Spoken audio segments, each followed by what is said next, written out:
Les propostes de moltbo.com per aquest Nadal 2010 estan fetes amb productes artesans. Aquest any les hem agrupat en 5 famílies i ara us explicarem la família Cap d'Any amb vins i caves per alegrar la festa. I és que la festa no és festa sense una copa d'un bon cava o de vi. De cava us oferim el cava Masfí, elaborat a Torrelles de Llobregat, a Torrelles de Foix, perdó. El cava Artium Brut, elaborat a Artés, per la cooperativa d'Artés. O els caves de Pere Ventura, el seu Brut Reserva, elaborat a Sant Sadurní d'Anoia, igual també que el seu copatge d'honor, un Brut Nature excel·lent, amb una presentació encara millor. També tenim, com amb els seus vins blancs, els picapolls de la Déu Pla de Bages, l'Artium Picapoll, i el Soler Gibert Picapoll.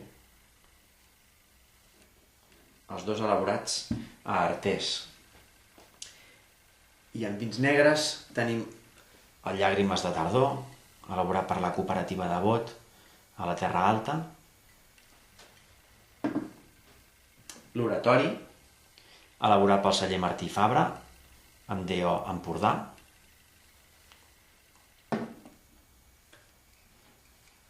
El Mas dels Mets, elaborat pel celler cooperatiu dels Guiamets, amb DO Montsant. Igual que l'Ètim Negre, amb denominació d'origen Montsant, elaborat però en aquest cas pel celler cooperatiu de Falset i Marçà. Amb DO Montsant també tenim el Vessants, un vi elaborat pel celler Capafons Ossó.